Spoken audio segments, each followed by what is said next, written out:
Alright, so did a lot of research on pumps. Looked at Wayne. There's another one that's called Goward or something. G-O-U, Goward, or I don't know what the hell it is. Anyway, got this Craftsman 1 horsepower. It works at 220. Basically, this thing puts out 17 gallons per minute. This is the pressure regulator. Already comes built in. It's kind of cool. I imagine you can probably adjust that a little bit. But I thought it was pretty cool. One of the things that a lot of people don't know about pumps are, well, first of all, there's 2 inlets. So, and this is like for a standard well. Basically what you'll do is you'll put like a 2-inch line that goes through the bottom of the well, and then they'll come out of the top of the check valve, and then they'll have these 2 valves, or 2 lines coming in, which is kind of weird. But basically, these are both the inlets. The one thing that a lot of people don't know about these pumps, let me see if I can get a flashlight on this, get some more light in there. Whether you can see my house, it's pretty clean. Kim has done an amazing job. Anyway, so inside, a lot of people don't know, but it's mostly plastic. And you can see it right there, actually. It's a plastic impeller. That's really, this phone's not doing any justice. But basically, the impeller is plastic. So what that means is you can never run these pumps dry. You run this pump dry, it's done. Okay? Comes with a 2-year warranty. Even came with this cool gauge. Not sure I'll like it or not. Typically I like the liquid filled, only because these typically take too much beating from the pump. But there is kind of a cool thing on this pump. This right here has a flange. I don't know if you can see this bar here. There's actually a flange that goes into the port that feeds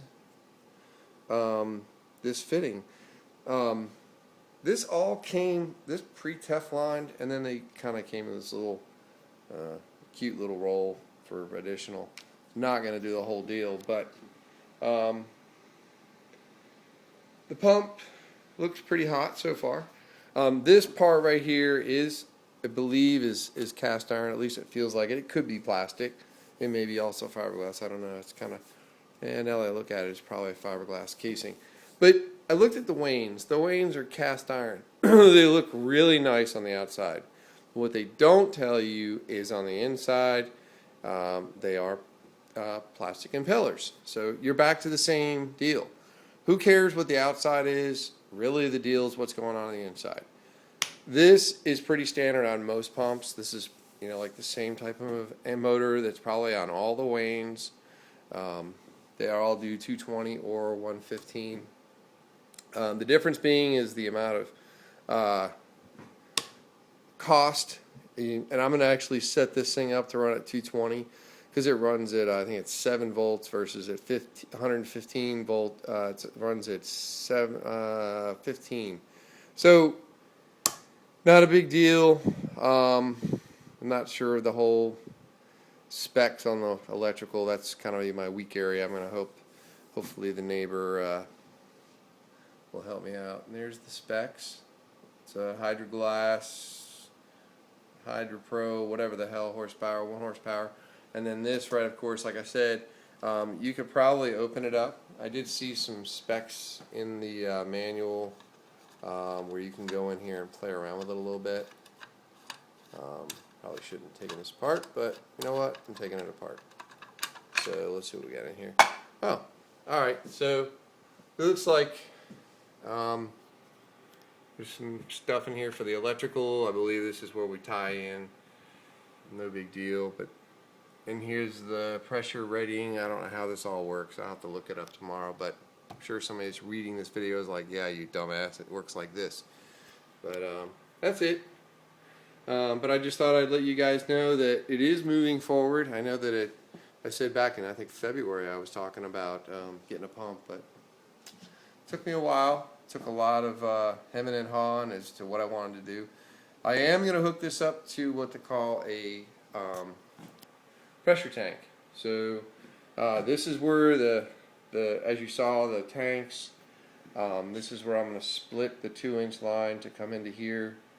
I may make 2 T's, I haven't decided, out of the line, and then tie each one of them in independently so that they both have feed. Haven't decided how I'm going to do that all. I may cut it and add something to it. I may even go from a 2 to a 3 and then reduce down right here. Reason being is that'll allow me to supply the pump without letting it run dry. One of the biggest fears I have is that this pump's going to pull the line too fast, but it does have a suction. It will pull suction for 25 feet up. In this case, he's not pulling up, so I'm thinking that'll actually be a huge win in my world.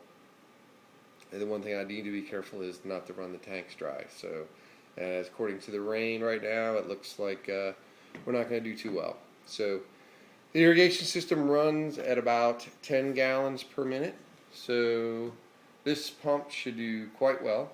And the tank that hooks up to it, so what'll happen is water will come in here, go through the happy-go-lucky pump, and then it'll come out here. I'm not too sure what this is all about. There's actually, if you look here, there's an outlet here and an outlet here. I haven't decided if this allows me to cap this and then I can shoot it out the side here. If I can do that, that'd be actually cool. Because what I'll do is I'll come out of this line here and then I'll put the big tank. The tank's actually quite large. It's about 4 feet tall and about 22 inches round. And I don't know if anybody has a well, but that's basically the same tank, but this is going to be a much larger scale. The reason why you put a tank, believe it or not, is so that the pump does not short cycle. You don't want the pump to come on and go off, come on.